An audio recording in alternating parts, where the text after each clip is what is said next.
एक दफ़ा का जिक्र है, एक ख़ानदान ने पुराने महल में नया घर खरीदा। घर की दीवारें पुरानी मगर साफ थी, कमरे कशादा और हवादार। मगर सीढ़ियों के नीचे एक छोटा सा दरवाज़ा बंद था, लकड़ी से बना हुआ, जिंग आलूद कंडी के साथ, जैसे सदियों से किसी ने खोला ही ना हो। ये स्टोर है, पर मत छेड़ना, यहाँ कुछ नहीं होता, अम्मा ने फिक्रमंद अंदाज में कहा। लेकिन बच्चा अक्सर देखता कि शाम के वक्त दरवाजे के नीचे से हल्की पहली रोशनी निकलती है। एक रात तजस्सुस की बारिश में भीगे बच्चे ने दरवाजे की कंडी खोलने का सोचा। यहाँ क्या होगा? शायद कुछ खजाना या कोई भेद। बच्चा हैरत से बोला। दरवाज़ा खोलते ही एक कदीम कमरा किताबों और पुरअसरार चीज़ों से भरा हुआ नजर आया। ये तो एक जादुई कमरा है, बच्चा मशहूर होकर बोला। मैंने कहा था ना कि मत छेड़ो, लेकिन अब तुम्हें ये भेद। एक रात बच्चा नीचे पानी लेने आया और उसका साया सीढ़ियों के पास रख गया। दरवाजे के नीचे एक कागज़ का टुकड़ा पड़ा था। जब इसने उठाया तो इस पर लिखा था, तुम वापस आ गए हो। किसी ने ये लिखा?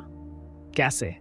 घर में तो और कोई नहीं था जो उर्दू लिखना जानता हो, और इसी लम्हे दरवाजे के नीचे से किसी की आहट सुनाई दी, जैसे अंदर कोई चल रहा हो, बहुत आहिस्ता।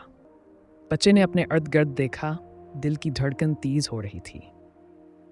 दरवाज़ा खुलने की आवाज़ इसके पीर जमा दी। कमरे में रोशनी की लकीर नजर आई। कौन आ रहा था? बच्चा बेयकीनी से पीछे हट गया। एक आवाज़ उसके कान में आई, यहीं रख जाओ, बचने का कोई रास्ता नहीं। दोपहर दिन बच्चा अकेला था। उसने दरवाज़ा खोला। अंदर सिर्फ एक टूटी हुई दराज थी। दराज के अंदर मौजूद थी एक पुरानी घड़ी, एक नीले रंग का झूला और एक तस्वीर जिसमें एक धुंधला बच्चा सीढ़ियों के नीचे खड़ा था। तस्वीर के पीछे लिखा था, मत भूलो, तुमने वादा किया था। पुरानी मौसीकी की मुधम मुधम आवाज़ फ़ज़ा में गूंज रही थी। ये आवाज़, ये तो मुझे कहीं सुनी सुनाई लगती है, बच्चा बोला। क्या मैं इस वादे को याद करने में कामयाब हो पाऊंगा? बच्चा पूछता है। आईना रोशन हुआ, जैसे उसने कुछ याद कर लिया हो। शायद अब वक्त आ गया है कि याद दहानी शुरू की जाए, बच्चा कहता है। इसी रात बच्चा गहरी नींद में था कि एक ख्वाब आया, ना कोई जिन, ना कोई भूत, बल्कि एक नरम थकी थकी आवाज़। क्या तुम मुझ पहचानते हो?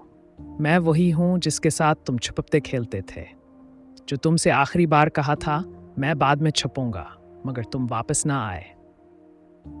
ये बात एक मासूम और गैर यकीनी आवाज़ में थी। अगली सुबह बच्चा बेदार हुआ और उसकी आंखों के सामने वही झूला रखा था जो ख्वाब में देखा था। दरवाजे के पास बैठा बच्चा पहली बार बोल उठा, मैं मुआज़रत चाहता हूँ, मैं भाग गया था, मुझे कुछ याद नहीं था, मगर अब सब याद आ रहा है। बच्चा ने अफसोस के साथ कहा। दरवाजे के पीछे से एक आखिरी सरगोशी सुनाई दी, मैं तुम पर नाराज़ नहीं, मैं बस चाहता था तुम याद करो, अब मैं जा रहा हूँ। आवाज़ ने माफ़ी की लहजा में कहा। दरवाज़ा खुद बंद हो गया। उसी रात के बाद सीढ़ियों के नीचे से रोशनी आना बंद हो गई।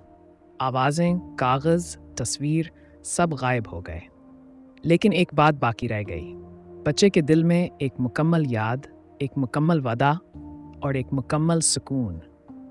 अब जब वो वहाँ से गुजरता तो रुक जाता, नरमी से मुस्कुराता और दिल में कहता, मैं तुम्हें नहीं भूला, अब कभी नहीं भूलूंगा।